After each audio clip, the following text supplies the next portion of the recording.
Hello dear students and viewers, আশা করি তোমরা সকলে ভালো আছো। এবং আজকে আমি তোমাদের যে বলেছিলাম যে টেন্সের জেনারেল ক্লাসের পরে আরেকটি ক্লাস আসবে, সেটা হলো স্পেশাল ক্লাস। তবে আরেকটা তোমাদের সুসংবাদ দিয়ে থাকি, আমি এই স্পেশাল ক্লাসের পরে আরেকটা টেন্সের উপর ক্লাস নিয়ে আসবো, সেইটা হলো ইংলিশ টেন্স ইন ইংলিশ, অর্থাৎ ইংলিশের মানে ভাবে কিভাবে আমরা টেন্সটা শিখব। তবে জেনারেল ক্লাসটি এবং স্পেশাল ক্লাসটি আমরা সেটা বাংলায় শিখব। শেখার পরে যখন আমরা ইংলিশ মাধ্যমে অর্থাৎ ইংলিশের দৃষ্টিতে আমরা টেন্সটাকে কিভাবে দেখি বা বুঝি, সেটা আমরা ওই ক্লাসে তৃতীয় ক্লাসে করব। এটা আমাদের খুবই জরুরি, কারণ যেহেতু একটা ইংলিশ ল্যাঙ্গুয়েজ, আমরা শুধু বাংলায় ভাবে যদি আমরা ভাবি, তাহলে আমরা ওই সেই বাঙালি আনাই ভাবে আমরা ইংলিশটাকে অবজার্ভ করতে পারবো। সেই জন্য জেনারেল ক্লাস স্পেশাল ক্লাস পরিপূর্ণভাবে বারবার দেখে বুঝে শুনে তারপর আমরা যদি ইংলিশ ক্লাসটাতে আমরা যদি ইনভলভ করি বা দেখি বা শুনি, তাহলে আমাদের ইংলিশের মধ্যে আমাদের একটা মাত্রা অনেক উপর পর্যায়ে চলে যাবে। যাই হোক, আমি এখন তোমাদেরকে দ্বিতীয় ক্লাস অর্থাৎ ইংলিশ টেন্স এর স্পেশাল ক্লাসে আমি চলে যাচ্ছি। তো আজকে আমরা টেন্স এর স্পেশাল ক্লাসে যে বিষয়গুলো আমি তোমাদেরকে বলবো, সেটা হলো টেন্স স্পেশাল ক্লাস। আমরা সকলে জানি যে এর আগে আমরা যেগুলো, তবে এই ক্লাসটি ভালোভাবে বোঝার আগে বা দেখার আগে আমি তোমাদেরকে অনুরোধ করব, তোমরা অবশ্যই জেনারেল ক্লাসটি একবার দেখে আসবে। তাহলে তোমাদের এই ক্লাসটি উপলব্ধি করতে এবং বুঝতে অধিক অধিক অধিক মানে ভালো লাগবে এবং সহজে বুঝে ফেলবা। যাই হোক, আমি এখন চলে যাচ্ছি টেন্সের স্পেশাল ক্লাসে। সেখানে আমরা দেখব যে আমরা টেন্সটাকে কিভাবে প্রয়োগ ঘটাতে পারি, অর্থাৎ ইংলিশটার যে আমাদের 12টা টেন্সটাকে আমরা গঠনটাকে কিভাবে আমরা সুন্দরভাবে আমরা লেখার মাধ্যমে বলার মাধ্যমে বহিঃপ্রকাশ ঘটাতে পারি। আমরা জানি যে আমাদের সাধারণত যে subject plus verb plus object plus extension, মূলত এইটি একটি গঠন প্রণালী।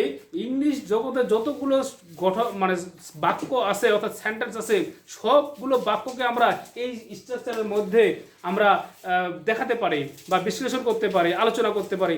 একটি মাত্র স্ট্রাকচার যদি আমরা ভালোভাবে বুঝতে পারি, তাহলে এই যে 12টা টেন্সের যে 12টা ন্যূনতম 12টা যে গঠন প্রণালী আছে, সেইগুলোর আবার আমরা প্রত্যেকটা টেন্সের আবার 5টা করে ধরন আছে গঠন প্রণালীর।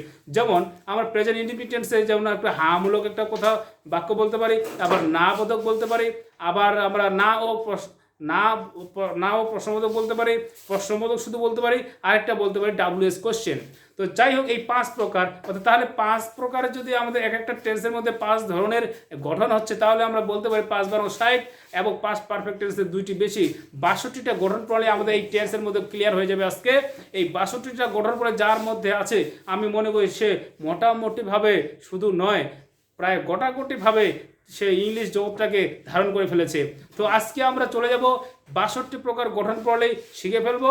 সেই সাথে আমরা দেখব আগে প্রথমে যে একটা গঠন প্রণালী দিয়ে আমরা ইংলিশ জগতের প্রত্যেকটা গঠনকে আমরা কিভাবে মিলাতে পারি, সেই বিষয়টাতে আমরা চলে আসলাম। তো এখন দেখা যাচ্ছে যে সাবজেক্ট ভার্ব অবজেক্ট এক্সটেনশন, আমি এইগুলোর সাবজেক্ট অবজেক্ট এগুলো নিয়ে আরও অনেক ক্লাস আসবে। তারপরে একটু আমি প্রাথমিক ধারণা না দিলে নয় যে সাবজেক্ট আমরা কিভাবে বুঝবো। হ্যাঁ, যে এটা সাবজেক্টটাকে আমরা বুঝবো যে হলো সাবজেক্টটাকে আমরা এভাবে বুঝবো, কে বা কারা দিয়ে যখন আমরা প্রশ্ন করব, কি কাকে প্রশ্ন রাখবো, কি দিয়ে ভাতটা দিয়ে, যে আমি ভাত খাই, কে খায়, আমি, এটা হলো সাবজেক্ট। অর্থাৎ কে বা কারা দিয়ে প্রশ্ন করলে যে উত্তরটা আমরা পেয়ে যাব, সেটা হলো সাবজেক্ট। যাই হোক, এবার আমরা দেখবো অবজেক্ট আমরা কিভাবে চিনবো। হ্যাঁ, কিভাবে চিনবো, তাহলে অবজেক্ট চেনার উপায় হলো কি বা কাকে দ্বারা প্রশ্ন যদি আমরা করে থাকি, ভার্বকে দিয়ে কি বা কাকে দ্বারা আমরা যে প্রশ্ন করে থাকি, সেটা হবে অবজেক্ট। এখন আমাদের সেই অবজেক্ট হলো তাহলে এইটা, যেমন আমরা ভাত খাই, যে কি খাই, ভাত, এই ভাতটা হলো অবজেক্ট। এটা আমি জাস্ট ধারণা দিচ্ছি, আমরা চলে যাবো কিন্তু আমাদের মূল আলোচনায়। তো এবার আমরা দেখবো যে ভার্ব তো আমরা বলে দিয়েছি, টেন্স মানে হলো কাজের সময় বা সময়কে টেন্স বলে। সে এখন আমরা কাজ তো জানি যে লেখাপড়া, তারপর খাওয়া দাওয়া চলাফেরা, যে কোনো কাজকে আমরা কাজ বলে, এটাকে আমরা ক্রিয়া বলা হচ্ছে। তো যাই হোক ভার্ব। এখন আমরা এক্সটেনশনটাকে আমাদের তোমাদের নতুন কিছু মনে হতে পারে। এক্সটেনশনটা হলো সাবজেক্ট ভার্ব অবজেক্টের বাইরে যে তোমার অংশটা থাকবে সেটাকে বলা হচ্ছে এক্সটেনশন। অনেক সময় অবজেক্ট থাকে না, তাহলে অবজেক্টটা সহ আমরা এক্সটেনশন ধরে যাব। আবার আমরা দেখবো অনেক সময় দেখা যায় যে ভার্বের পরে ওয়ার্ড থাকলেই যে সেটা যে একেবারে তোমার হলো যে অবজেক্ট, তাও কিন্তু নয়।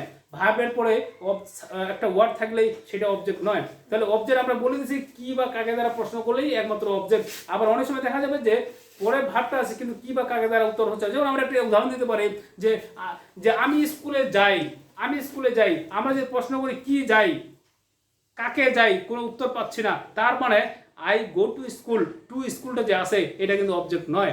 যাই হোক, আমরা তাহলে এটাকে আমরা এক্সটেনশন হিসেবে ভাবতে পারি। আমরা এখন প্রশ্নে চলে এসেছি এই যে একটা গঠন স্ট্রাকচার যেটাকে বলা হচ্ছে, এইটা দিয়ে আমরা পৃথিবীর যে কোনো বাক্যকে আমরা মেলাতে পারি। তবে এইখানে আমাদের একটা জিনিস লক্ষ্য করবে, 12টা টেন্সে যখন আমরা করব তখন আমাদের এখানে শুধু এই জগৎটা শুধু পরিবর্তন হবে। সাবজেক্ট অবজেক্ট এবং এক্সটেনশনের মধ্যে কোনো রকম প্রভাব তেমন পড়বে না বললেই চলে। আমরা এখন শুধু এই যে ভার্বটার যে পরিবর্তনটা হবে, 12টা টেন্সের 12 রকম ভার্বের রূপ আমরা দেখি মাঝে মাঝে যে ভার্বটা, আমরা এখানে ভার্বটা দেখি মাঝে মাঝে যে কি, যে তোমার হলো যে ভার্বটা কখনো কখনো একটা শব্দ দিয়ে হয়, কখনো কখনো দুইটা, কখনো কখনো তিনটা, এইভাবে আমাদের চেঞ্জ হয় কি অনুসারে, টেন্স অনুসারে। তো এই যে টেন্স অনুসারে আমাদের চেঞ্জ হয়, ভার্বটা আমাদের মাঝে মাঝে এইভাবে টেন্স অনুসারে চেঞ্জ হয়। হ্যাঁ, আমরা বলছিলাম যে এই ভার্বটা আমাদের কখনো একটা শব্দ দিয়ে হয়, কখনো দুইটা, কখনো তিনটা শব্দ দিয়ে হয়। তখন আমরা এগুলো কি অনুসারে হয়, এগুলো হচ্ছে আমাদের মানে টেন্স অনুসারে হয়, এবং অনেক সময় সাবজেক্ট অনুসারে হয়, অনেক সময় বোধক, যে এই যে বললাম না বোধক, হ্যাঁ বোধক, প্রশ্নবোধক, এইগুলোর কারণে হয়। আবার কখনো কখনো আমরা দেখি যখন এটা আমাদের সাধারণত পৃথিবীর যে কোনো হ্যাঁ বোধকের যে বাক্যগুলো থাকে সেগুলো, কিন্তু আমরা যে হ্যাঁ বোধকের বাক্যগুলো আমরা জেনে থাকি, তার স্ট্রাকচার যদি জেনে থাকি, তার না বোধক, প্রশ্নবোধক এবং প্রশ্নযোগ না বোধক এবং ডাব্লিউএস কোশ্চেনের গঠনগুলো আমাদের খুব সহজ হয়ে যায়, কারণ ওই হ্যাঁ বোধক থেকে আমাদের এগুলো সাজাতে হয়। অতএব আমরা শুধু হ্যাঁ বোধক গঠন পড়ে থেকে আমরা সবগুলোকে বুঝে ফেলবো। তো যাই হোক, আমরা এখন দেখলাম যে এই যে ভার্বটাকে, এখন দেখা যায় যে এইটা আমরা অনেক সময় লিখি, এখানে আসে ডাজ নট আসে, ডু নট আসে, শেল আসে, উইল আসে, ক্যান আসে, শুড আসে, মে আসে, মাইট আসে, তারপর তোমাদের এখানে আসে আরো হচ্ছে যে হ্যাড আসে, ওয়াজ আসে, ওয়ার আসে, এম ইজ আর, ওয়াইজ আর, ইত্যাদি ইত্যাদি ভার্বের আগে চলে আসে। এইভাবে আসার পরে আমাদের এইগুলো আমরা গঠন করি। যাই হোক, আমরা এখন চলে যাব যে বিষয়টা নিয়ে আমরা একটা উদাহরণ দিয়ে থাকি। আমরা এই গঠনটাকে বোঝার জন্য একটা আমরা উদাহরণ দিয়ে থাকবো। যেমন হ্যাঁ, আমরা যদি বলে থাকি যে I eat rice in the morning, I eat rice in the morning, এই একটা সেন্টেন্স যদি আমরা বলে থাকি আমি সকালে ভাত খাই, এটা আমরা সকলে জানি। তো আমি সকালে ভাত খাই, এই যে আই ইট রাইস, আমরা দেখবো এই যে এইখানে আমাদের তোমার চারটা অংশ। আমরা এটাকে দেখবো সাবজেক্ট, এটা আমাদের সাবজেক্ট। কেন? যে আমি ভাত খাই, কে খায়? আমি খাই। কে বা কার দ্বারা প্রশ্ন করলে সেটা হয় সাবজেক্ট। ফর দ্যাট রিজন হ্যাঁ, we can call that it is subject. তাহলে এটাকে আমরা ভার্ব বলছি, ক্রিয়া, এটা ভার্ব। আবার এটা আমরা বলবো অবজেক্ট। কেন বলবো? কি খাই, ভার্ব। অর্থাৎ কি বা কাকে দ্বারা প্রশ্ন করলে যে উত্তর পাওয়া যায় সেটা বলা হচ্ছে অবজেক্ট। তাহলে এটা আমাদের কি দাঁড়াইলো? অবজেক্ট পেয়ে গেলাম আমরা। তারপরে এই যে অতিরিক্ত যে অংশটা থাকবে একটা সেন্টেন্সের মধ্যে, তাহলে সেটা হবে এক্সটেনশন। তাহলে এই যে এক্সটেনশন মানে অতিরিক্ত, তো ইএক্সটি তে আমরা এক্সটেনশন বুঝছি। তাহলে দেখো, এই এক্সটেনশন কিন্তু আমরা ইচ্ছা করলে বাড়াতে 10 লাইনও করতে পারি, সেটার জন্য আমাদের টেন্সের কোনো প্রভাব পড়বে না। তাহলে এইখানে আমাদের এক্সটেনশনটা ইন দা মর্নিং। তবে একটা কথা মনে রাখতে হবে, এক্সটেনশনকে যত বাড়াবা তত তার মাঝখানে একটা একটা করে প্রিপোজিশন দিতে হয়। তো এই প্রিপোজিশন ক্লাসে আমি এগুলো বুঝাবো যে একটা সেন্টেন্সকে আমরা প্রিপোজিশন দিয়ে কিভাবে আমরা বিস্তারিত মানে অনেক বড় বড় সেন্টেন্স তৈরি করতে পারি। তো ফ্রি হ্যান্ড রাইটিং ক্লাস নিব আমি, ফ্রি হ্যান্ড রাইটিং ওগুলো আমরা শিখবো, আবার প্রিপারেশনের ক্লাসে শিখবো, অন্যান্য ক্লাসগুলো আমরা শিখবো। তো এখন আমরা যেটা জিনিস শিখতেছি সেটা হলো ইন দ্য মর্নিং, সকালে। তাহলে এইখানে আমাদের দেখো, যদি আমরা বলি যে টেবিলে বসে, অন দ্য টেবিল, তখন দেখো এখানে সচরাচর একটা কি চলে আসছে, প্রিপোজিশন আসছে অন দ্য টেবিল। হ্যাঁ, যদি বলি ভাই বোনের সাথে, with brother and sister, with আসতেছে। এই যে প্রিপোজিশন প্রিপোজিশন প্রিপোজিশন সাথে আসতেছে, ওইটা আমরা নতুন অন্য কোনো ক্লাসে শিখবো। আমাদের এখন শেখার বিষয় হলো টেন্সের মধ্যে, সেটা হলো এই যে ভার্বটা। এই ভার্বটাই হলো টেন্সের মূল আসল বিষয়। ভার্বটাকে ধরতে পারলেই, ভার্বটার ব্যবহারটা জানলেই তোমার টেন্সটা ঠিক হয়ে যাবে। আমরা এক্সটেনশন নিয়ে, এইগুলা নিয়ে, প্রিপোজিশন নিয়ে এনাদার অন্য কোনো ক্লাস করব, সেই ক্লাসগুলো অবশ্যই দেখবে। আর আসলে আমি এখন তোমাদেরকে বলে ফেললাম যে এই সাবজেক্ট, ভার্ব, অবজেক্ট, এক্সটেনশন আমি দেখিয়ে ফেলেছি একটা গঠনে কিভাবে থাকে। অনেক সময় থাকবা যে স্যার অনেক সময় তো কোনো সেন্টেন্সে সাবজেক্টই থাকে না, তাহলে এইটার সাথে কিভাবে মিলবে? অবশ্যই মিলবে, এইখান থেকে মিলবে, এইখান থেকে মিলবে। সাবজেক্ট নাই, আবার বলা হচ্ছে অবজেক্ট নাই, এক্সটেনশন নাই, শুধু সাবজেক্ট আর ভার্ব আছে, অথবা শুধু শুধু ভার্ব আছে। অর্থাৎ এই গঠনের মধ্যেই সে সীমাবদ্ধ থাকবে যে কোনো সেন্টেন্স ইন দ্য ওয়ার্ল্ড, ওকে, এখন all the in the English world. এখন আমরা এইভাবে আমরা যেতে পারি। আচ্ছা, এগুলো আমাদের এখন আলোচ্য বিষয় না, এখন আমরা এইখানে চলে আসব 12টা টেন্স আমরা কিভাবে, এখন আমরা এই গঠন প্রণালী দিয়ে একটা মতো স্ট্রাকচার দিয়ে ওইটাকেই বেসিস করে, ওইটাকেই তুলনা করে কিভাবে 12টা টেন্সের 62টা স্ট্রাকচার, অর্থাৎ 60টা স্ট্রাকচার মূলত, আচ্ছা 62টা ধরলাম, 62টা স্ট্রাকচার কিভাবে আমরা মাথার মধ্যে নিব খুব সহজে, খুব সুন্দরভাবে, খুব স্বাভাবিকভাবে। ঠিক এইটার জন্যই আমরা এরপরে আমরা চলে যাচ্ছি, এখন আমরা ওই ইসে চলে যাব। তো যাই হোক, আমাদের যে এখন যে আলোচনা আমরা করব সেটা হলো, আমরা দেখব যে আমরা যদি 12টা টেন্স একটা একটা একটা একটা করে শিখি আর একটা একটা একটা করে বিশ্লেষণ করি, দেখবো যে প্রেজেন্ট ইনডিফিনিট টেন্স শেখার পর আর একদম ফিউচার পারফেক্ট কন্টিনিউয়াসে গিয়ে প্রথমগুলো ভুলে গেছি। মনে হবে যাত্রাটা এমন যে বাংলাদেশ থেকে আমেরিকার মতো দূরত্ব, প্রেজেন্ট ইনডিফিনিট টেন্স থেকে ফিউচার পারফেক্ট কন্টিনিউয়াস টেন্স। যদি আমরা একটার পর একটা শিখতে শিখতে যাই, এই দিক শিখতে শিখতে ভুলে বুঝছি, ওইদিকে যেতে যেতে এইদিকে ভুলে বসে গেছি। এই জন্য আমাদেরকে 12টা টেন্স শিখতে হবে একটা ছকের মাধ্যমে। ছকের মাধ্যমে শিখলে আমাদের চোখের সামনে 12টি টেন্স থাকবে, তার মানে আমরা 1 মিনিটে 12টা টেন্স আমরা রিভিশন দিতে পারবো। তো আমাদের একটার পর একটা টেন্স খাতার মধ্যে লিখে লিখে দেখা যাবে যে একটার পর একটা পাতা উল্টাতে উল্টাতে আমাদের অবস্থা মানে 12টা বেজে যায়। এই জন্য আমাদের কি করতে হবে তাহলে, এবং অনেক সময় লেগে যায়, এবং অনেক সময় লাগার ফলে এই দিকটা আমরা পড়তে গিয়ে আরেকটা দিক, অন্য একটা দিক পড়তে গিয়ে এই দিকটা আমরা অনেক সময় ভুলে যাই। তো এই জন্য আমাদের কি করতে হবে, একটা পাতার মধ্যে, একটা ছকের মধ্যে খুব ছোট ছোট করে লিখে আমাদেরকে 12টা টেন্স রাখতে হবে, যেন আমি 1 সেকেন্ডে পুরো পৃষ্ঠাটা আমার নজরে চলে আসে। তাহলে 1 সেকেন্ডে যে পুরো পৃষ্ঠাটা নজরে চলে আসে, যদি আমরা 1 মিনিট তাকাই তাহলে পুরো পৃষ্ঠাটা আমাদের রিভাইজ দেওয়া হয়ে যাবে। তাহলে আমরা 30 মিনিটে 30 বার রিভাইজ দিতে পারবো। অতএব 1 পেজের মধ্যে আনলে আমরা একসঙ্গেই প্রেজেন্ট ইনডিফিনিটের সাথে পাস্ট ইনডিফিনিট, ফিউচার ইনডিফিনিট একটা কম্পেয়ার করতে পারবো, প্রেজেন্ট কন্টিনিউয়াস টেন্সের সাথে পাস্ট কন্টিনিউয়াস, ফিউচার কন্টিনিউয়াস একটা কম্পেয়ার করতে পারবো সাথে সাথে, মুহূর্তের মধ্যে, সেকেন্ডের মধ্যে। তাছাড়া আমরা যে একটার পৃষ্ঠায় একটা টেন্স আর একটা পৃষ্ঠা অনেক যেতে যেতে যাই, পাতা উল্টাতে উল্টাতে আমরা এইভাবে উল্টাতে উল্টাতে আমরা কিন্তু একেবারে এক দৃষ্টিতে অ্যাট এ গ্লান্স আমরা কি করতে পারবো না, যে সেটাকে উপলব্ধি করতে পারবো না। এই জন্য আমি একটা তোমাদের ছক এখানে তৈরি করেছি। এই ছকটা তোমাদেরকে অবশ্যই গভীরভাবে করতে হবে, এবং তোমাদেরকে খাতায় এইভাবে ছক করে তোমাদের মাঝে মাঝে রিভিশন দিতে হবে। পুরো পারলে এই পৃষ্ঠাটি তুমি পকেটের মধ্যে রাখবে, যেখানে যাবে মাঝে মাঝে খুলে খুলে দেখবে, হ্যাঁ, ইত্যাদি ইত্যাদি।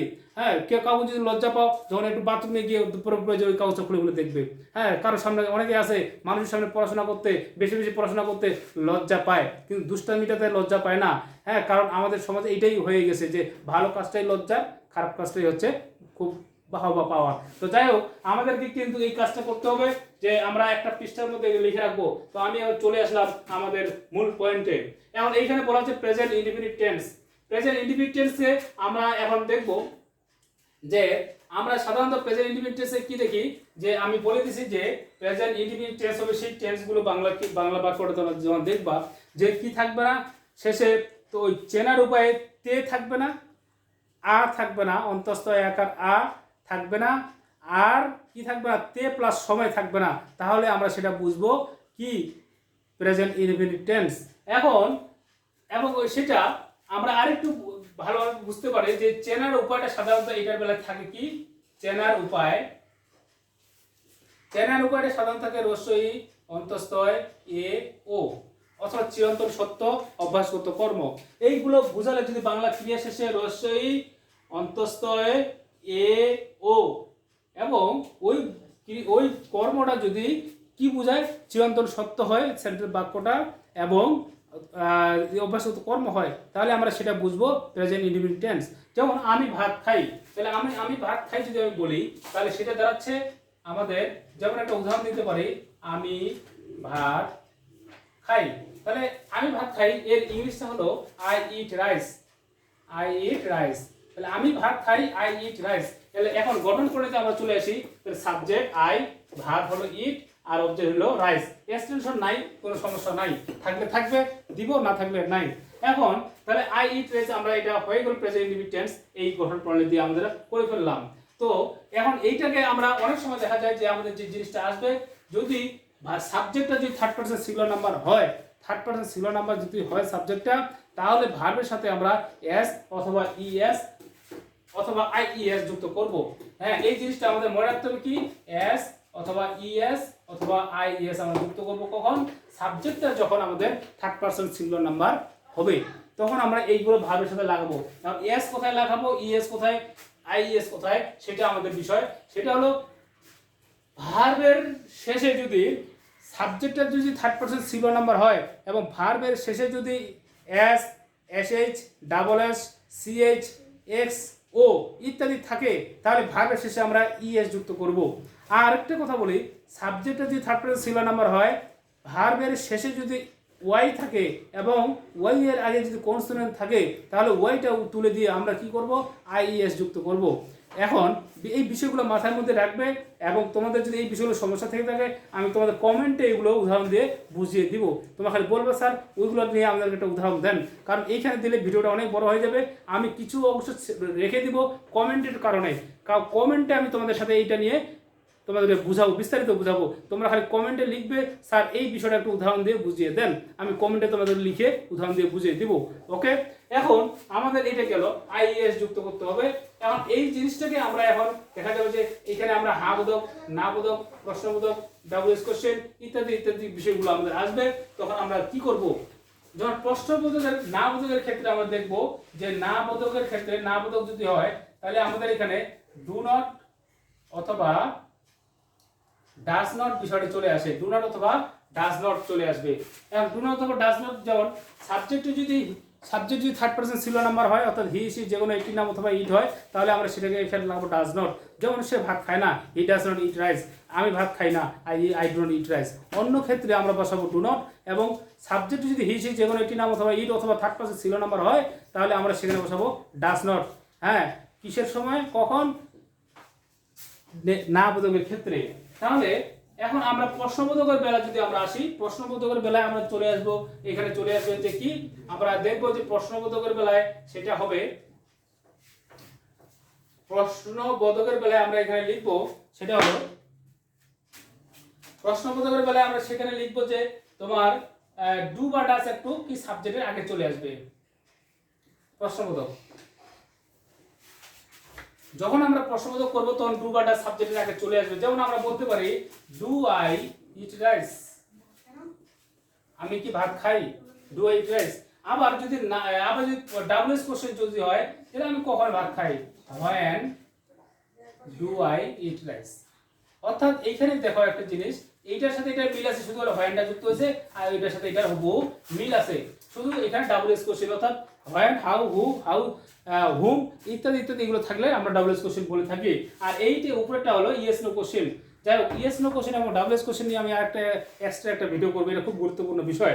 তো এখন আমাদের তাহলে এখানে দাঁড়িয়ে গেল, আমরা এখানে প্রায় 5টা গঠন করে জেনে ফেললাম। তারপর তোমাদের যদি সমস্যা থেকে থাকে কমেন্টে জানাবে, কমেন্টে আমি তোমাদের বিস্তারিত ব্যাখ্যা দিয়ে বুঝিয়ে দেবো। এখন আমরা চলে যাব প্রেজেন্ট কন্টিনিউয়াস টেন্স। তাহলে এইখানে প্রেজেন্ট কন্টিনিউয়াস টেন্সে আমাদের সাধারণত আমরা একটা উদাহরণ দিয়ে দিতে পারি, সেটা হলো যেমন আমি ভাত খাচ্ছি, আই এম ইটিং রাইস। আমি ভাত খাচ্ছি, আই এম ইটিং রাইস। সেইখানে দেখা যাচ্ছে যে দেখো এইখানে সাবজেক্ট আছে, এইখানে দেখো দুইটা মিলে একটা ভার্ব, এইখানে কি আছে, অবজেক্ট আছে, এক্সটেনশন নাই থাকবে। এখন দেখো subject plus verb plus object, তাহলে subject plus verb plus object মিলে যাচ্ছে। আমি বলে দিয়েছি ভার্বটা কখনো একটা হবে, দুটো হবে, তিনটা হতে পারে। তো এইখানে দেখো যখন একাধিক ভার্ব হয়ে যাবে, তখন প্রথম ভার্বটাকে ধরা হবে হেল্পিং ভার্ব। সেটাকে বলে হেল্পিং ভার্ব, এটা হলো মূল ভার্ব, অর্থাৎ যেটাকে বলে প্রিন্সিপাল ভার্ব। তাহলে দেখো এইখানে আমাদের সাহায্যকারী ভার্ব আসতেছে সাবজেক্ট, ভার্ব, অবজেক্ট। এইখানে দুইটা ভার্ব যেহেতু আসছে, একটা হলো হেল্পিং ভার্ব, একটা হলো প্রিন্সিপাল ভার্ব অর্থাৎ মূল ভার্ব। এখন আমরা এটাকে এম, এখানে আমাদের কি কি হতে পারে হেল্পিং ভার্বগুলো এখানে হতে পারে এম অথবা ইজ অথবা আর। অর্থাৎ কেন কখন এম হবে, কখন ইজ হবে, কখন আর হবে, সাবজেক্টটা যদি থার্ড পারসন সিঙ্গুলার নাম্বার হয় অর্থাৎ হি সি যে কোনো একটি নাম অথবা ইট হয় তাহলে আমরা বসাবো ইজ, আর আই থাকলে বসাবো এম, আর অন্য ক্ষেত্রে যতগুলো আছে বাংলাদেশে সাবজেক্ট সেগুলোর ক্ষেত্রে বসাবো আমরা আর, অর্থাৎ বহুবচন ক্ষেত্রে বসাবো আমরা আর। এই বিষয়গুলো এখন আমাদের যে বিষয়গুলো আমাদের চলে আসছে তাহলে এইটা বসাবো, কিন্তু এখন প্রশ্নবোধক যদি হয়ে থাকে তাহলে এইটাকে শুধু করে সাবজেক্টের আগে নিয়ে চলে আসবো সাহায্যকারী ভার্বটাকে। আবার না হতে বলে আমরা সাহায্যকারী ভার্বের পরে একটা ডট বসাবো, তারপরে এই তো আর ডাব্লিউএস কোশ্চেন হলে জাস্ট ওখানে শুধু আমরা কি করব, হ্যাঁ মনে করো যে আমি কি করতেছি, হোয়াট এম আই ডুইং, হ্যাঁ এটা আমরা প্রশ্নবোধক চিহ্ন। এই যে দেখো জাস্ট খালি হোয়াট আসলে বা হোয়েন আসতে পারে, হোম আসতে পারে, হু আসতে পারে। তাহলে এই বিষয়গুলো আমাদেরকে মাথার মধ্যে রাখতে হবে। হ্যাঁ তাহলে এই বিষয়গুলো আমরা এখানে দেখলাম। আর এটার চেনার উপায় আমরা বলে দিছি, চেনার উপায় কি থাকবে, তে থাকবে, তে, যেমন আমি ভাত খাইতেছি, হ্যাঁ সে ভাত খাচ্ছে। অর্থাৎ বাংলা ক্রিয়াটা আর একটু ডিটেলসে যদি আমরা বলে যাই, বাংলা ক্রিয়াটা আমরা যদি আর একটু ডিটেলস বলি তাহলে সাধারণত বাংলা ক্রিয়ার শেষে তেসি, তেসে, তেসেন, এই ছয় ছয় হিসি, ছেই, ছে, ছেন ইত্যাদি বসে। হ্যাঁ বাংলা ক্রিয়া শেষে এই জিনিসগুলো থাকে। তো এই জিনিসগুলো থাকার ফলে আমরা এটা বুঝব প্রেজেন্ট কন্টিনিউয়াস টেন্স। যাই হোক, আমি ভাত খাচ্ছি, সে ভাত খাচ্ছে, সে স্কুলে যাচ্ছে, আমি ফুটবল খেলতেছি, ইত্যাদি ইত্যাদি হাজারো উদাহরণ আমরা তৈরি করতে পারি। এখন আমরা চলে যাব প্রেজেন্ট পারফেক্ট টেন্সে। প্রেজেন্ট পারফেক্ট টেন্সে আমরা বলে দিছি যে আ একটা উচ্চারণ থাকবে, আ অর্থাৎ আছি, আছো, আছে, আছেন, তারপরে এছি, এছো, এছেন, হ্যাঁ ইত্যাদি চিহ্ন থাকবে বাংলা ক্রিয়া শেষে। সে ভাত খেয়েছে, আমি ভাত খাইয়াছি, তুমি ভাত খেয়েছো, হ্যাঁ তুমি ভাত খাইয়াছো, তুমি ভাত খেয়েছো, ইত্যাদি ইত্যাদি জিনিসগুলো বাংলা ক্রিয়ার শেষে থাকবে। তারপরে আমরা কি দেখবো, তারপরে আমাদের এখানে দেখার বিষয়টা হচ্ছে যে আমরা এখানে চেনার উপরে দেখলাম। তারপরে গঠনটা আমাদের কি আসবে, গঠনটা হবে এরকম সাবজেক্ট প্লাস হেল্পিং ভার্বটা হবে হ্যাভ বা হ্যাজ প্লাস প্রিন্সিপাল ভার্বটা হবে পিপি প্লাস অবজেক্ট, তারপরে এক্সটেনশন আমাদের থাকতে পারে, হ্যাঁ নাও থাকতে পারে। এখন দেখো এই যে ভার্বের অংশটা আমি বলেছি যে একাধিক ভার্ব থাকতে পারে, এখানে দুইটা ভার্ব আছে। এই যে প্রথম ভার্বটা হয়ে যাবে এসবি, পরেরটা হবে প্রিন্সিপাল ভার্ব, লিখে দিয়েছি আমি পিপি। অর্থাৎ পিপি বলতে কি বোঝাচ্ছে, পাস্ট পার্টিসিপল। ভার্বের তিনটা ফর্ম, একটা ভি1, ভি2, ভি3, অর্থাৎ ইট, অ্যাট, ইটেন। ইটেনটা হলো আমাদের পিপি অর্থাৎ পাস্ট পার্টিসিপল। এই পাস্ট পার্টিসিপলটা এখানে আমাদের হবে। যেমন আমরা একটা উদাহরণ দিতে পারি, I have eaten rice.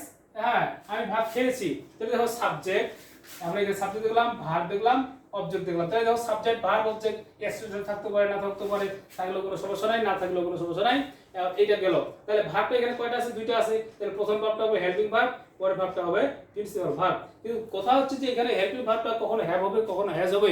কখন হ্যাভ হবে আর কখন হ্যাজ হবে সেটা হলো বিষয়। সাবজেক্টে যদি থার্ড পারসন সিঙ্গুলার নাম্বার হয়, অর্থাৎ হি সি যেগুলো একটি নাম অথবা ইট হয় তাহলে হবে হ্যাজ, আর সাবজেক্টটা যদি অন্য কিছু হয়, বহুবচন অথবা আই ইত্যাদি ইত্যাদি যদি হয় তাহলে হবে হ্যাভ। এখন প্রশ্নবোধকের বেলায় আমরা কি বসাবো, প্রশ্নবোধকের বেলায় এই সাহায্যকারী ভার্বটা একটু সাবজেক্টের সামনে চলে যাবে, আর না বোধকের ক্ষেত্রে এখানে একটা নট বসবে, আর ডাব্লিউএস কোশ্চেনের ক্ষেত্রে ওখানে একটা কি ডাব্লিউএস ওয়ার্ড বসবে। এইগুলো তোমরা প্রত্যেকটাই কিন্তু একটা একটা করে বাংলা বাক্য সহ ইংরেজি বাক্য কমেন্টে উদাহরণ দিবে, সেখানে আমি দেখে নিব। যদি ভুল যায় আমি সংশোধন করে দেবো, আর যদি তোমাদের সমস্যা থেকে থাকে কমেন্টে তোমাদের আরো ব্যাখ্যা দিয়ে বিশ্লেষণ করে বুঝিয়ে দেবো। এখন আমরা চলে যাব প্রেজেন্ট পারফেক্ট কন্টিনিউয়াস টেন্সে।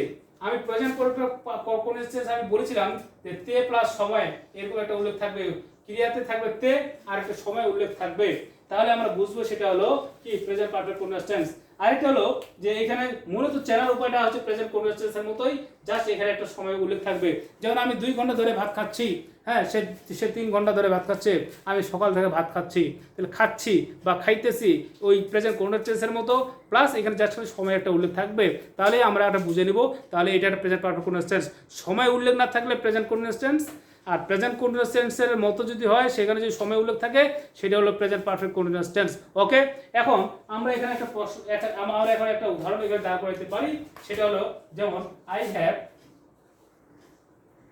বিন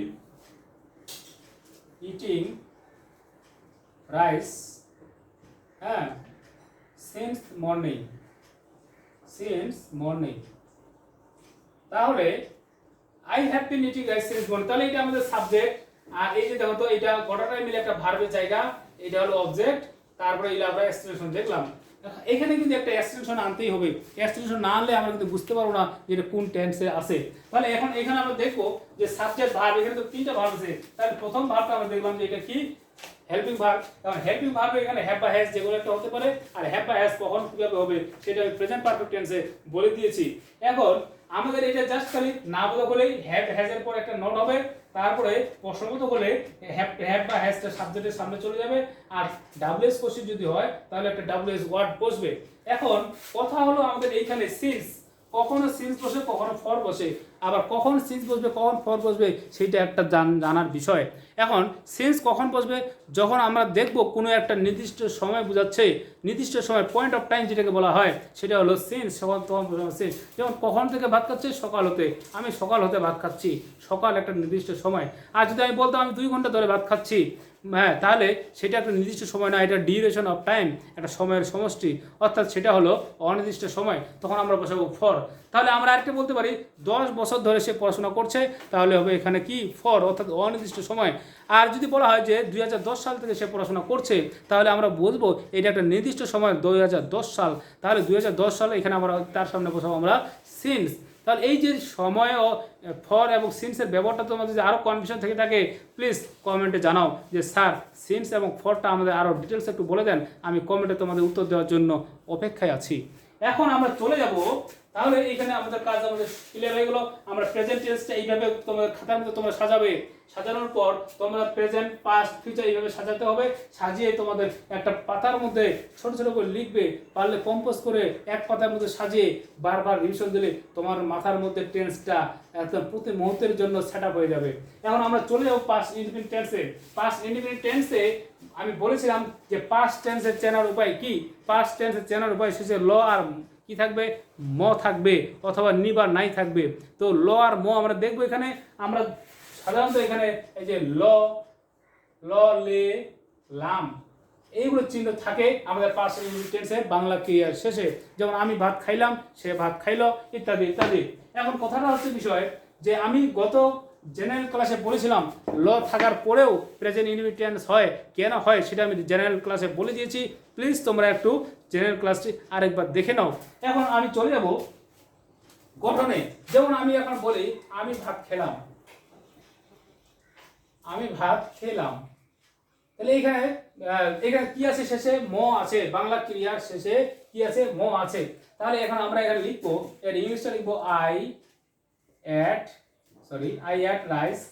তাহলে I ate rice subject verb object. তাহলে দেখো তো সাবজেক্ট ভার্ব অবজেক্ট এক্সটেনশন থাকতেই পারে, না থাকতেও পারে। এক্সটেনশন নিয়ে নতুন একটা ক্লাস করব আমি, খুব ইম্পর্টেন্ট। তোমরা যারা বানিয়ে বানিয়ে লিখতে চাও, বেশি বেশি করে লিখতে চাও, উইথাউট মানে মুখস্থ ছাড়াই লিখতে চাও, তাদের জন্য সেই ক্লাসটা হবে খুবই একটা যুগান্তকারী ক্লাস। ওকে, এখন আমরা চলে যাবো আই অ্যাট রাইস। এখন এই যে অ্যাটটার অ্যাট এখানে কি বলা আছে বলতো, এইখানে আমাদের ভার্বটা যেহেতু পাস্ট টেন্স সেহেতু এখানে হবে V2, এখানে আমরা দিয়েছিলাম কি V1, প্রেজেন্ট টেন্স যেহেতু এখানে হবে V2। যাই হোক, আমরা এখন চলে যাব এই যে I ate rice subject plus V2 plus তোমার হলো অবজেক্ট। এখন এইখানে আমাদের দেখার বিষয়টা এরকমই। এখন না বোধকের ক্ষেত্রে একটা কিন্তু ফ্যাক্ট আছে, এখানে খুব গুরুত্বপূর্ণ বিষয় মনে রাখতে হবে। না বোধকের ক্ষেত্রে আমরা কিভাবে কি করব, এইখানে কিন্তু এইখানে আমরা না বোধক যদি দেই তাহলে I did not eat rice, যখন আমরা না বোধকে সাজাবো তখন আমাদের একটা ডিড নট আসবে সব সাবজেক্টের ক্ষেত্রে। এইখানে কিন্তু সাবজেক্ট অনুসারে কোনো পরিবর্তনের কোনো ব্যাপার নেই, যে কোনো সাবজেক্টে ডিড নট বসবে। অর্থাৎ না বোধক যদি হয়ে থাকে তাহলে ডিড নোটের পরে যখন আমাদের ডিড বসে যাবে, এইটা কিন্তু অনেকেই আমরা ভুল করি। যখন আমি কোনো স্টুডেন্টদেরকে একটা কোনো কিছু বানিয়ে লিখতে দেই বা তারা বানিয়ে লিখে, তখন সবচেয়ে বেশি এই যে ভার্বের সাথে এস, ইএস, আইএস যুক্ত বা ডিড, এইগুলোর ভার্বগুলোর বা ওয়াজ কোথায় ব্যবহার করতে, এগুলো নিয়ে খুব কনফিউশন করে এবং খুব সমস্যা করে এবং খুব ভুল করে এইগুলোতেই। তো যাই হোক, ডিড নোট যখন থাকবে তখন ভার্বটা হয়ে যাবে V1। মাথার মধ্যে রাখতে হবে খুব ক্লিয়ারলি যে ডিড নোট বসালে বা ডিড বসালেই আমাদের যদি ভার্ব থেকে থাকে তাহলে ওই ভার্বটা হয়ে যাবে V1 অর্থাৎ present indefinite form, present form. তাহলে এটা গেল। আবার প্রশ্নবোধক যদি হয়ে থাকে তাহলে আমরা এখানে বলা হবে ডিড আই ইট রাইস। তাহলে এখন দেখো ডিড আই ইট রাইস, এখানে সাবজেক্টের পূর্বে ডিডটা চলে গেছে, যেহেতু ডিড আছে সেহেতু ভার্বের কি হবে V1 হবে, প্রেজেন্ট ফর্ম হবে। এখন তাহলে প্রশ্নবোধক, এখন না বোধক তো আমরা শিখলাম প্রশ্নবোধক। এখন ডাব্লিউএস কোশ্চেন একটা জাস্ট খালি প্রশ্ন, ডাব্লিউএস ওয়ার্ড, আমি কখন ভাত খেলাম, when did I eat rice. হ্যাঁ, এইভাবে আমরা লিখবো। এইগুলো উদাহরণগুলো প্রত্যেকটাই তোমরা কমেন্টে আমাকে অ্যান্সার করে দিবা। এটা তোমাদের SW, এটা কমেন্টে আমাকে দিবা তোমরা। আর যারা পারবে না SWটা করতে আমাকে বলবো স্যার আমি পারিনি, আমাকে একটু আরেকটু বুঝিয়ে দেন বা আরও বুঝিয়ে দেন, কমেন্টে তোমাদের বুঝিয়ে দিব। বারবার একই কথা বলছি এই জন্যই যে আমার ইচ্ছে তোমরা 100% শিখো, পারো এবং এগিয়ে যাও। এই হলো বিষয়। তোমাদের জন্য সারাদিন রাত পরিশ্রম করতে আমার কোনো দ্বিধা নেই, যদি তোমার শেখার আগ্রহ থাকে, যদি তুমি শিখতে চাও, জাস্ট ফর ইউ। ওকে, আমরা এখন চলে যাব পাস্ট কন্টিনিউয়াস টেন্সে। পাস্ট কন্টিনিউয়াস টেন্সে চেনার উপায় বাংলা ক্রিয়ার শেষে আমি বলেছিলাম যে তে একটা শব্দ থাকবে, কিন্তু তারপর কিছু একটা পরিবর্তন থাকবে। যেমন তে ছিল, তে ছিলে, তে ছিলেন। তারপর এমনও থাকতে পারে ছিল, ছিলেন, ছিলাম। মূলত এগুলো হচ্ছে এই ছিল, ছিলে, ছিলাম, এগুলো হলো সাধু ভাষা। আর তে ছিল, তে ছিলেন, তে ছিলেন বা তে ছিলাম, সেগুলো হলো সেগুলো হলো সাধু ভাষা। আর এইগুলো হলো চলিত ভাষা। এখন আমরা যেহেতু বলেছি তে ছিল, আমরা সাধু ভাষা দিয়ে ক্রিয়াটা বুঝবো, সেই জন্য আমি এইগুলো উদাহরণ দিলাম। সাধারণত আমরা কি ভাষা কথা বলি এবং লিখি এখন বর্তমানে চলিত ভাষায়, সাধু ভাষার প্রয়োগ এখন আর নেই বললেও চলে। তবে আমরা টেন্স শেখার ক্ষেত্রে অবশ্যই আমরা সাধু ভাষাকে একটু থিঙ্ক করব। তবে আমাদের অনেক সময় পরীক্ষায় চলে আসে যে চলিত থেকে সাধু পরিবর্তন করো, ওটাও আমাদের জানা দরকার আছে। তো যাই হোক, এইটা গেল। এখন আমি একটা বাংলা বাক্য, আমি বাক্য লিখে দেব। সেটা হলো আমি ভাত খাচ্ছিলাম বা আমি ভাত খাইতেছিলাম। আমি ভাত খাইতেছিলাম, আমি সাধু ভাষায় লিখলাম। হ্যাঁ, তাহলে I was eating rice, I was eating rice. তাহলে আমি ভাত খাইতেছিলাম, আই ওয়াজ ইটিং, এই যে ওয়াজ, এইখানে কিন্তু সাহায্যকারী ভাবটা ওয়াজ অথবা ওয়্যার হতে পারে। গঠন পয়েন্ট এরকম হবে সাবজেক্ট প্লাস ওয়াজ অথবা ওয়্যার প্লাস প্রিন্সিপাল ভার্বের সাথে আইনি যুক্ত প্লাস অবজেক্ট প্লাস এক্সটেনশন থাকতেও পারে, না থাকতেও পারে। এখন তোমরা দেখো যে এইটা কিন্তু ভার্বের জায়গা। এর ভার্ব কয়টা আছে? দুইটা। এর প্রথম ভার্বটা হলো হেল্পিং ভার্ব, পরেরটা হলো মূল ভার্ব। এখন দেখো হেল্পিং ভার্ব ওয়াজ অথবা ওয়্যার, কখন ওয়াজ বসাবো কখন ওয়্যার বসাবো, অনেকেই এটা ভুল করে থাকে। আমি আবার বলে দিচ্ছি যে সাবজেক্টটা যদি থার্ড পারসন সিঙ্গুলার নাম্বার হয় অথবা হি সে যে কোনো একটি নাম অথবা ইট হয় অথবা আই হয়, তাহলে ওয়াজ বসবে। অন্য ক্ষেত্রে, পৃথিবীর যে কোনো ক্ষেত্রে আমরা অথবা বহুবচনের ক্ষেত্রে আমরা ওয়্যার বসাবো। এখন এই যে বিষয়গুলো, তাহলে আমরা ওখানে ওয়্যার, তাহলে এখানে আই আছে এই জন্য আমরা ওয়াজ বসাইছি। এখন এটা যদি না বোধক হয়ে থাকে এখানে একটা নট বসাবো। আর প্রশ্নবোধক হলে ওয়াজ অথবা ওয়্যার যাই থাকুক না কেন সেটা সাবজেক্টের সামনে বসাবো। আর যদি এটা ডাব্লিউএস ওয়ার্ড একটা কোশ্চেন হয়ে থাকে তাহলে ওকে ডাব্লিউএস ওয়ার্ড বসাবো। যেমন আমি কোথায় ভাত খাচ্ছিলাম, হোয়ার ওয়াজ আই ইটিং রাইস, অথবা কার সাথে ভাত খাচ্ছিলাম, ইত্যাদি ইত্যাদি আমরা এগুলো বসাতে পারি। তাহলে এই জিনিসটা আমাদের হয়ে গেল। এরপরে আমরা যেটা চলে যাব পাস্ট পারফেক্ট টেন্সে। পাস্ট পারফেক্ট টেন্স খুবই ইম্পর্টেন্ট একটা টেন্স। এখানে 5টা গঠন প্রণালী আছে, তার সাথে আবার পূর্বে কথা উল্লেখ থাকলে পর কথা উল্লেখ থাকলে দিয়ে 2টা আছে। এই পূর্বে কথা উল্লেখ এবং পর কথা উল্লেখ বিষয়টাই আমাদের গ্রামারে, আমাদের পরীক্ষায়, আমাদের চাকরির পরীক্ষায়, পাস করার পরীক্ষায় ইত্যাদি ইত্যাদি বিষয়ে, বিভিন্ন বিষয়ে খুবই আসে। এই জন্য আবার কম্পারেটিভ সেন্টেন্সেও লাগে, আবার চেঞ্জিং সেন্টেন্সেও লাগে, আবার দেখা যায় যে তোমার যে শূন্যস্থানেও লাগে। সব ক্ষেত্রে এই পূর্বে ও পর কথা উল্লেখ দিয়ে পাস্ট পারফেক্ট টেন্সের যে ব্যাপারটা, এটা খুবই গুরুত্বপূর্ণ, খুবই জরুরি ব্যাপার। সেই বিষয়টা আমি বলবো। এখন তো সাধারণতভাবে যে আমরা পাস্ট পারফেক্ট টেন্সে যেটা শিখবো যে আ থাকবে, আ ছিল, আ ছিলে, আ ছিলাম, বাংলা ক্রিয়া শেষে এগুলো থাকবে, অথবা এ ছিল, অথবা এ ছিলে, অথবা এ ছিলাম। যেমন আমি ভাত খাইয়াছিলাম, সে ভাত খাইয়াছিল, হ্যাঁ তুই ভাত খেয়েছিলে, ইত্যাদি ইত্যাদি, এগুলো থাকবে পাস্ট পারফেক্ট টেন্সে। তবে যেমন আমরা একটা উদাহরণ দিতে পারি, পূর্বের কথা ও পর কথা উল্লেখ দিয়ে আমি একটু পড়ে আসতেছি। আমি আগে এই সাধারণ পাস্ট পারফেক্ট টেন্সটাকে তোমাদেরকে ক্লিয়ার করার চেষ্টা করছি।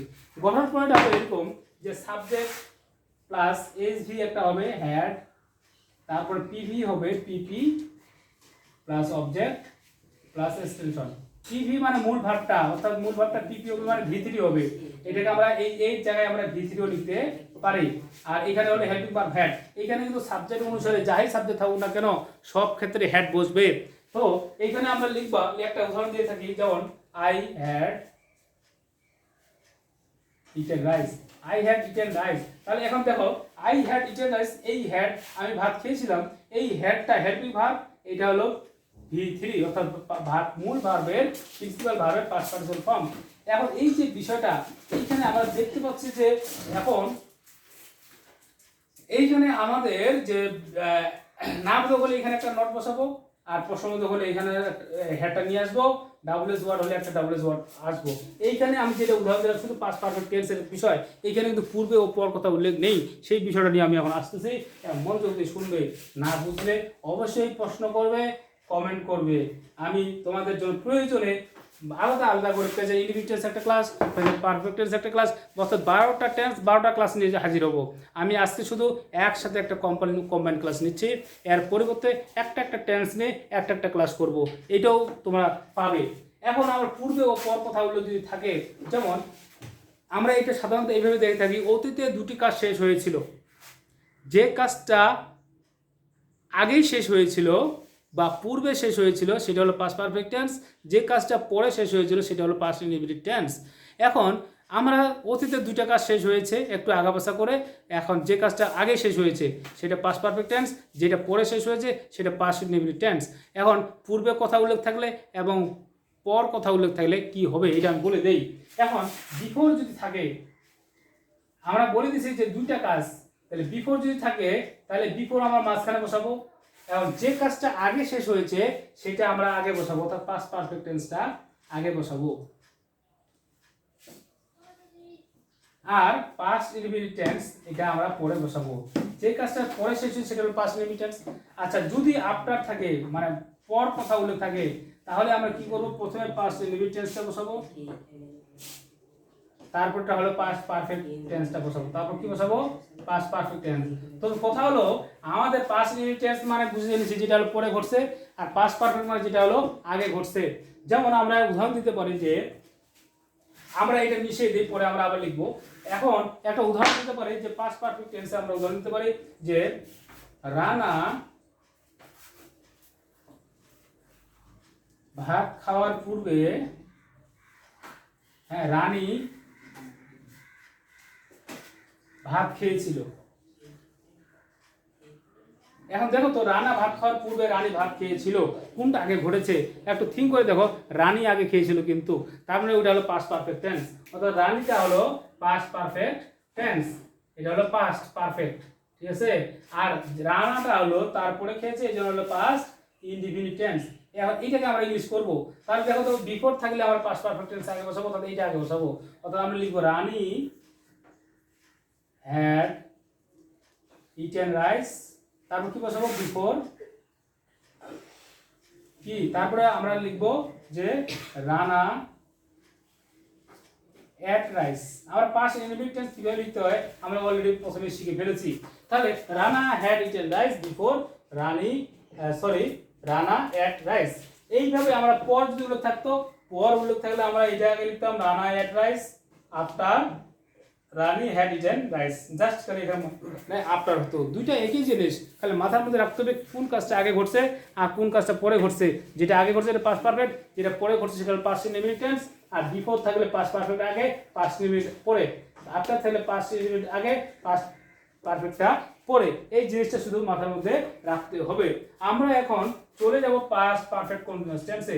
পাস্ট পারফেক্ট কন্টিনিউয়াস টেন্সে আমি খুব দ্রুত আগাচ্ছি এই জন্য যে আমি তোমাদেরকে কথা দিয়েছি যে তোমাদের সমস্যা যদি থেকে থাকে আমি সেটা কমেন্টে আবার ডিটেলস করব।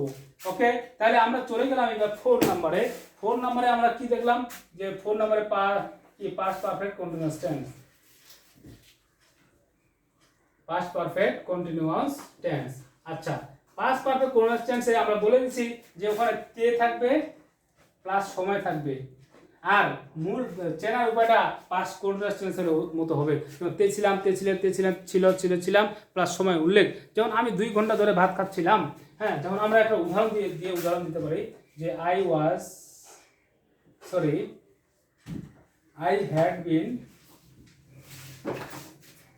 I had been eating rice since morning. I had been eating rice since morning, আমরা এটা একটা উদাহরণ দিয়ে দিলাম। তাহলে এইখানে দেখো তো এটা একটা ক্রিয়া, এই ক্রিয়াটার বেলায় কোনো আমাদের সাবজেক্টের জন্য প্রভাব ফেলবে না, যে কোনো সাবজেক্টের জন্য হেড বসবে। তাহলে এইটাকে আমাদের হেল্পিং ভার্ব, এখানে 3টা ভার্বের 3টা ওয়ার্ড আছে। তাহলে এখানে আমরা সিন্স বা ফর দেখতেছি, আমরা প্রেজেন্ট পারফেক্ট কন্টিনিউয়াস টেন্সে যে সিন্স বা ফরের যে ব্যাখ্যাটা দিয়েছিলাম সেই ব্যাখ্যাটা কিন্তু একই ব্যাখ্যা এখানে, খালি জাস্ট খালি এখানে এই যে হেড আসছে আর বিন আর ইটিং আসছে, ওখানেও কিন্তু বিন আসছিল, ইটিং আসছিল, শুধু হ্যাভ ছিল, হ্যাভের জায়গায় শুধু হেড আসে। এইটা এবং এটার সাথে পার্থক্য তেমন নেই, শুধু এটা প্রেজেন্ট পারফেক্ট কন্টিনিউয়াস টেন্স, এটা পাস্ট পারফেক্ট কন্টিনিউয়াস টেন্স, মূলত সবকিছুই এক, শুধু হেডের কাছে একটু পার্থক্য। এখানে আরেকটা পার্থক্য আছে, এখানে হ্যাড অথবা হ্যাজও বসতে পারে, এখানে শুধু হেড বসবে, এর কোনো বিকল্প নেই। তাহলে এখানে আমরা এখন প্রশ্নবোধক যদি না বোধক হলে এখানে একটা নট বসাবো, আর প্রশ্নবোধক হলে এটা সাবজেক্টের আগে বসাবো, ডাবলএস ওয়ার্ড হলে এখানে একটা ডাবলএস ওয়ার্ড দিব। এই তো কথাবার্তা। এখন তাহলে এখানে সময় উল্লেখ আছে মর্নিং আর সিন্স বা ফর থাকতে পারে, সিন্স বা ফরের ব্যাখ্যাটা আমি এখানে দিয়েছি। তারপর সমস্যা থাকলে কমেন্ট করো, এক্ষুনি কমেন্ট করে ফেলো। এখন আমরা চলে যাব ফিউচার টেন্সে। ফিউচার টেন্সের জায়গায় আমরা যদি চলে যাই তাহলে আমরা এখন ফিউচার টেন্সে খুবই সহজ জিনিস, এখানে তেমন কোনো জটিলতা নেই। এইখানে হলো ফিউচার টেন্সের বেলা আমরা দেখবো যে কি থাকবে, ব থাকবে, ব বাংলাকে ব বে বেন, ব বে বেন। যেমন আমি ভাত খাবো, তুমি ভাত খাবে, তিনি ভাত খাবেন ইত্যাদি। তাহলে একটা আমরা গঠন প্রণালী দিয়ে দিতে পারি। এখানে আমরা একটা গঠন প্রণালী আমরা একটা যেমন সাবজেক্ট প্লাস এসভি শেল বা উইল প্লাস আমরা এখানে V1 দিতে পারি, হ্যাঁ, V1 plus object plus expression থাকতে পারে, না থাকতেও পারে। যেমন I shall eat rice। এখন প্রশ্ন আসবে যে এখন দেখো তো এইটার সাথে মিল আছে কিনা, সাবজেক্ট ভার্ব অবজেক্ট এক্সটেনশন। তাহলে দেখো সাবজেক্ট এই পুরোটা মিলে ভার্ব, এটা হলো অবজেক্ট তারপর এক্সটেনশন, তাহলে মিলে গেছে। তাহলে এখন আমরা দেখতে পাচ্ছি যে এখানে যেহেতু ফিউচারের জন্য আমাদেরকে শেল আনতে হবে, এখন শেল ইট, এখন I shall eat rice এখানে আমরা দেখব। তাহলে এখানে আমাদের দাঁড়াচ্ছে যে অনেক সময় উইল হবে, অনেক সময় শেল হবে, এইটুকুই হলো পার্থক্য। তাহলে কি পার্থক্যটা, শেল কখন হবে, উইল কখন হবে? সাধারণত আই আর উই এর পরে শেল হয়, অন্য ক্ষেত্রে উইল আই আর উই এর ক্ষেত্রে শেল হবে, আর অন্য কোনো যে কোনো সাবজেক্টের ক্ষেত্রে উইল বসবে। তবে আমরা এটাও ধারণা রাখতে পারি, আমরা বসাতে আই এবং উই এর বেলাও উইল বসাতে পারি। সব ক্ষেত্রে উইল বসানো যাবে, কিন্তু সব ক্ষেত্রে শেল বসানো যাবে না। তবে মনে রাখা এটাই আমাদের, যেহেতু আমরা আগে থেকে ব্যবহার করে আসছি যে আই এর ক্ষেত্রে শেল, উই এর ক্ষেত্রে শেল, বাকি ক্ষেত্রে উইল, এই হলো ব্যাপার স্যাপার।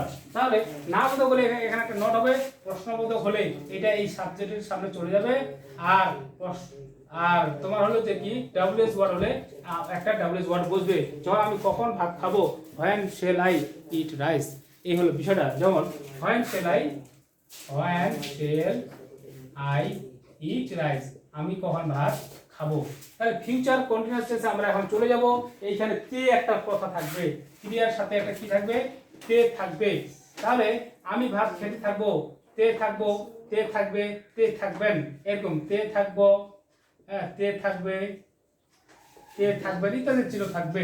হ্যাঁ, আমি মুখ দিয়ে বলছি, মুখের কথাগুলো তোমাকে যখন তুমি এটা খাতায় লিখবা মুখের কথাগুলো অ্যাড করবা, আমি ওই জন্য মুখ দিয়ে বলে দিচ্ছি, সব কথা লিখতেছি না।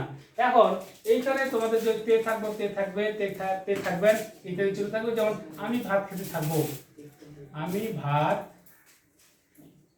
খেতে থাকবো, তাহলে কি হবে I shall be eating rice, I shall be eating rice. এখন দেখো এইখানে শেল আর বি আসছে, এইখানে ইটিং আসছে, তাহলে আমরা দেখতে পাচ্ছি যে এইখানে আমরা পুরোটা এটা ভার্বের অংশ, এটা সাবজেক্ট এটা অবজেক্ট, তাহলে এখানে সাহায্যের ক্রিয়াটা কি আসবে শেল বি বা will be.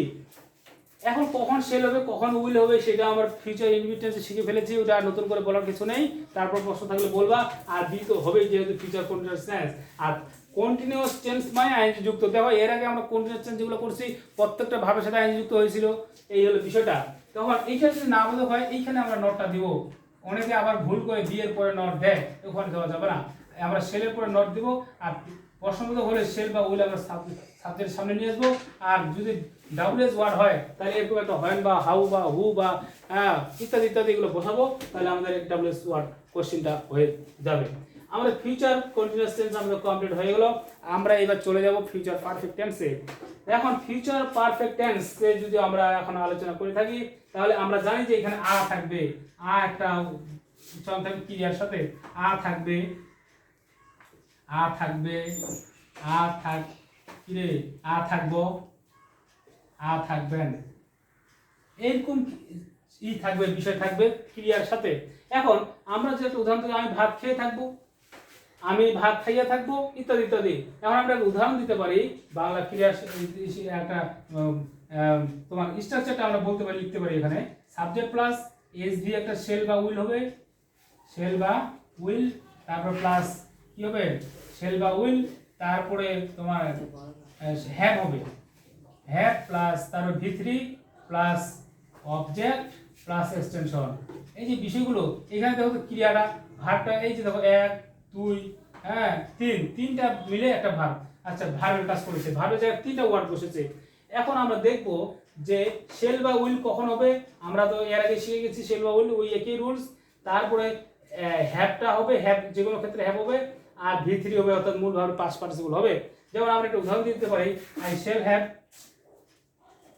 I shall have eaten rice, I shall have eaten rice। দেখো এখানে তাহলে শেল হচ্ছে, উইল কোথায় হবে আমরা আগে বলে দিয়েছি, আর বাকি যা আছে তাই। এখন এই হলো বিষয়টা। আর প্রশ্নবোধক হলে আমরা শেলের সামনে আনবো, আর না বোধক হলে নট আনবো, আর ডাব্লিউএস কোশ্চেনের বেলায় এটা আমরা চলে যাব। আমরা এবারে চলে যাব লাস্ট টেন্সে, দ্য লাস্ট ওয়ান। হ্যাঁ খুব এইগুলো আমাদের একটু মনে রাখতে হবে। লাস্টটা আমি একটু উপর দিয়ে লিখতেছি যেহেতু আমাদের এখানে জায়গা শর্টকাট হয়ে যাচ্ছে। তাহলে এখানকার future perfect continuous tense, future perfect continuous টেন্সে যদি আমরা আলোচনা করি, তাহলে এখানে আমরা দেখব যে এখানে তে একটা উল্লেখ থাকবে, তে প্লাস কি থাকবে সময় উল্লেখ থাকবে। আচ্ছা তে আমাদের কোথায় উল্লেখ ছিল ফিউচার কন্টিনিউয়াস টেন্সে, অর্থাৎ সময় উল্লেখ না থাকলে এটা ফিউচার কন্টিনিউয়াস টেন্স, আর সময় উল্লেখ থাকলে সেটা ফিউচার পারফেক্ট কন্টিনিউয়াস টেন্স। আমরা এর আগে যেমন শিখে এসেছি প্রেজেন্ট পারফেক্ট কন্টিনিউয়াস টেন্স এবং পাস্ট পারফেক্ট কন্টিনিউয়াস টেন্স এ। এখন আমরা এখানে দেখে থাকবো যে এখন আমরা গঠন করে এটা আমরা দিয়ে থাকি, এখানে subject plus helping verb shall বা উইল, তারপরে প্লাস হ্যাভ, তারপরে প্লাস বিল, প্লাস তারপরে হবে আমাদের এখানে তারপর কি হবে ভি এর সাথে প্রিন্সিপাল ভার্বের সাথে আইএনজি যুক্ত, অর্থাৎ ভি1 এর সাথে আইএনজি যুক্ত, প্লাস অবজেক্ট প্লাস এক্সটেনশন, তারপরে প্লাস সিন্স বা ফর, সিন্স বা ফর প্লাস টাইম। এইটা হলো আমাদের গঠন প্রণালী। মূলত এই গঠন প্রণালী এইভাবে আমরা এখানে সাজাবো, যেহেতু এখানে আমি গঠন প্রণালী লিখে দিয়ে দিই এইভাবেই সাধারণত হবে যে এক্সটেনশনের পর সিন্স বা ফর প্লাস টাইম এইভাবে। এখন কথাটা হচ্ছে যে আমি সকাল হতে ভাত খেতে থাকবো, এর উদাহরণটা কি হবে আমরা এখন এখানে আমি উদাহরণটা লিখে দিচ্ছি। এগুলো তোমরা টেনে টেনে দেখবা, টেনে টেনে দেখে লিখে নিবা। হ্যাঁ তাহলে এখন I shall have been eating rice since morning। আমি সকাল হতে ভাত খেতে থাকবো, আমি সকাল হতে ভাত খেতে থাকবো। তাহলে আমি সকাল হতে ভাত খেতে থাকবো, তাহলে দেখো এখানে সিন্স আছে, আর সিন্স আর ফরের ব্যাপারটা আমি বলে দিছি যে এর আগে বলে যে ব্যাখ্যা দিচ্ছি সেটাই হবে। আর এইখানে শুধু এই জিনিসটা আমাদের মনে রাখতে হবে যে ক্রিয়াটা কি কি বসতেছে। তাহলে না বোধ হলে এখানে একটা নট বসাবো, আর প্রশ্নবোধক হলে এটা সামনে নিয়ে চলে যাব। আর ডাব্লিউএস হলে তো ডাব্লিউএস বসবে। এই হলো আমাদের 12টি টেন্সের কথা। প্রিয় শিক্ষার্থী বন্ধুরা, আমাদের যে এই যে আমি খুব কুইক 12টা টেন্সের একটা ব্যাখ্যা দিলাম বা বর্ণনা করলাম বা কিছু বলার চেষ্টা করলাম, এইখান থেকে তোমাদের যে কোনো প্রশ্ন যদি থেকে থাকে তোমরা অবশ্যই কমেন্টে জানাবা। কমেন্টে আমি তোমাদের আরও ডিটেলস আরও সুন্দর করে বুঝিয়ে দেওয়ার জন্য সদা প্রস্তুত আছি। অবশ্যই কমেন্টে এক্ষুনি কমেন্টে জানাও। এবং এর পরের যে ভিডিওটা হবে, এরপরে আমি এই টেন্সের উপরে আরেকটা ভিডিও করব, সেটা হলো শুধু ইংলিশের মাধ্যমে ইংলিশকে জানা, ইংলিশটার মাধ্যমে ইংলিশ টেন্সগুলোকে আমরা কীভাবে ধরবো, কীভাবে শিখবো, কীভাবে বুঝবো।